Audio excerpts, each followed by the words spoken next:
Hey, good evening, everybody. Good evening, baseball fans. Going to be a brief video tonight. Tonight, I'm going to talk about one of my earliest baseball memories and show you some cards that are kind of associated with it. But before I begin, wanted to say I'm going to another card show this weekend. It's going to be a local card show out in Schaumburg.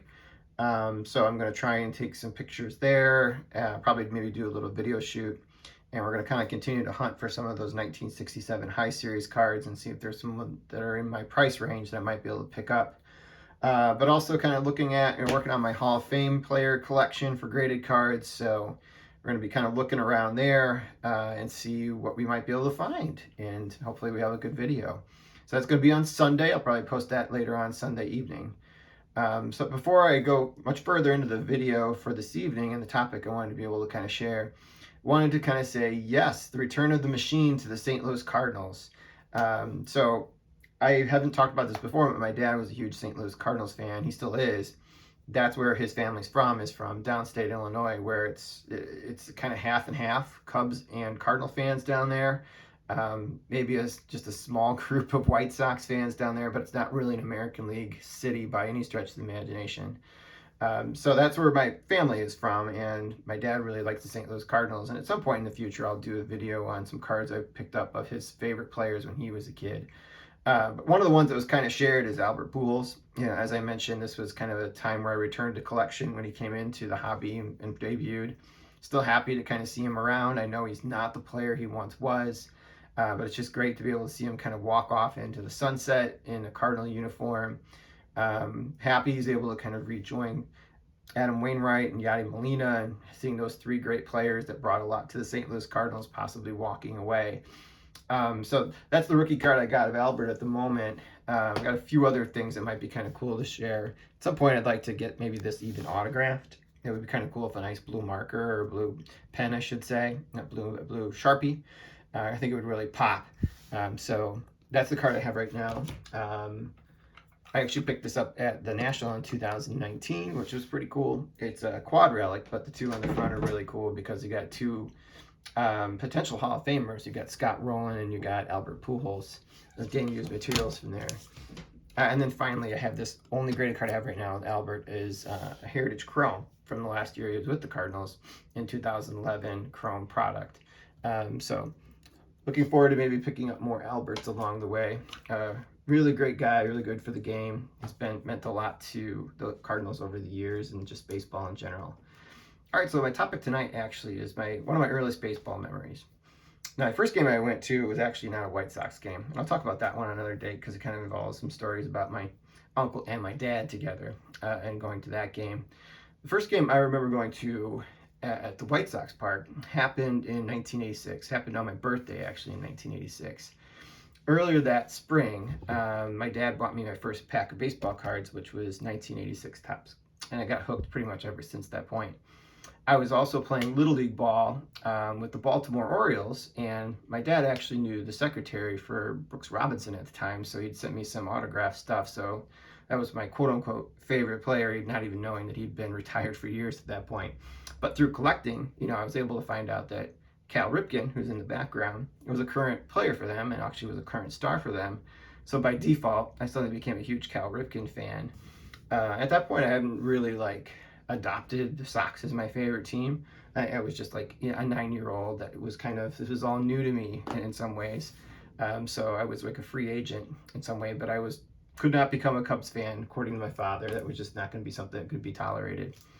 But anyway, he came into my bedroom that way, and I was actually sorting through baseball cards.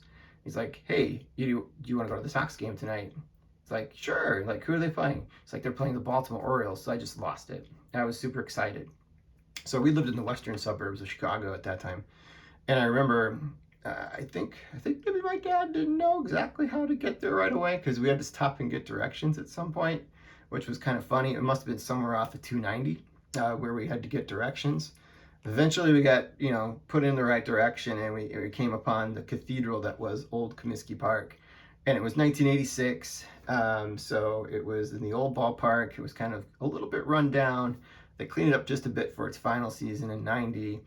But I was pretty excited to kind of walk in that gigantic ballpark for the very first time, and I can remember it so vividly. just seeing the yellow of the guardrails as you walk to your wooden green seats. The upper deck that was just hovering just above the ballpark, and the double decker home run or double deck outfield where home run balls were known to actually go over the entirety of the fence and of the roof top into the parking lot in the fields behind the stadium. Got a great memories kind of going to that ballpark. Had ended up going to a lot of the games between about that time, 86, all the way through about the end of the time at 1990, because I was able to get a lot of tickets by having good grades and attendance through school, because that was an incentive the White Sox were offering, I think, to get people to go to the games, to be honest. But in 86, it was kind of an in-between year for them. They had been in the playoffs a few years before then, weren't really a contending team at that point. It would be a few more years before they'd be really good again. I believe LaRussa was no longer their manager, may have let them go after that season. That's when they brought in Jim Fregosi, if I'm not mistaken, as their manager. But I still have some cards of like some of the players that were kind of like exciting on the White Sox at the time. And, like at that point, they, had their rookie of the year from the previous year, Ozzy Guinea. This is an autograph I got through Topps Archives. I think that's a pretty cool product. And I love the ones that are like on cards I had as kids that were like later signed and stamped. I picked up this Ozzy Guinea autograph not too long ago, and obviously he became a little bit more of a local legend after his playing days because of his managing the team that won the World Series, and actually a lot of the television work he's done with the White Sox ever since. So that's Ozzy. Harold was still around his first stint, Harold Baines. I don't remember how long I got this one, but I don't think I got it at that price. I think I got it a little bit cheaper, but it's an autograph card from 85, Topps there. Pretty cool. It was pretty inexpensive. You say what you will about like Harold Baines' credits for the Hall of Fame. We're just happy to have him in there as like a lifelong White Sox fan. He means a lot to the team. So I have like picked up this autograph not too long ago, I think before like he got into the Hall of Fame. I just think it's really cool. But like the biggest star on that team, I don't think even Seaver was there anymore. I think he had already gone over to the Red Sox. But like the biggest name player at that point was Carlton Fisk. So here's an autograph card I picked up for him just in the last like year and a half. But he was like the big name, for the White Sox at that point. And obviously everything kind of centered around him for a period of time, and just sort of his pursuit of all these career records that he was nearing at that point. He was coming off an all-star appearance, I think, maybe in 85, but definitely was there, I think, no, he's 85 actually. I'm not sure if he was there in 86 or not, but, he was obviously kind of moving up the list, like the all-time list of greatest catchers in the game at that point. So it was just like great to kind of have him around. And actually, I got a chance to meet him after a game one time when I was a kid. And hopefully I'll be able to pull that autograph out of the closet at some point and kind of talk about that story. But I was kind of blown away. After the game, he actually would go into the weight room and work out until about like midnight, I guess, after games, just trying to stay in shape so he could be able to get behind home plate and still catch.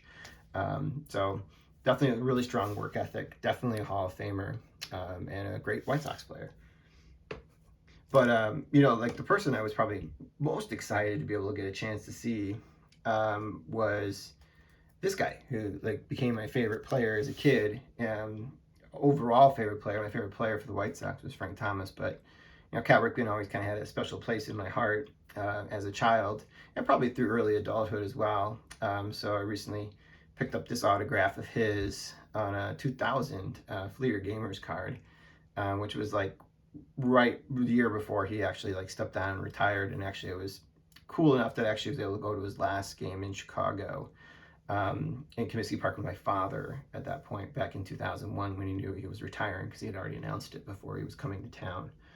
So that's what I wanted to kind of share, was just sort of the early childhood memories. I'd love to hear like from other people what's like the first game you kind of remember going to. What was your first experience there? Who were some of your favorite players? Maybe like what kind of stands out to you most now, kind of looking back on it. For me, it was all about, kind of getting exposed to the game, seeing the great ballpark, and later learning more about it as I became an adult. But it was just really spending that time with, my father kind of going to the game, right? So many of my memories are kind of with my dad, are involved going to sports, but mostly going to baseball games. And I think that's sometimes a shared experience of a lot of baseball fans and collectors in the hobby. So hope you have a great night. Probably won't have another video out before Sunday. If I do, it'll probably be a real brief one. But look for my video on Sunday after I go to the show. Good night.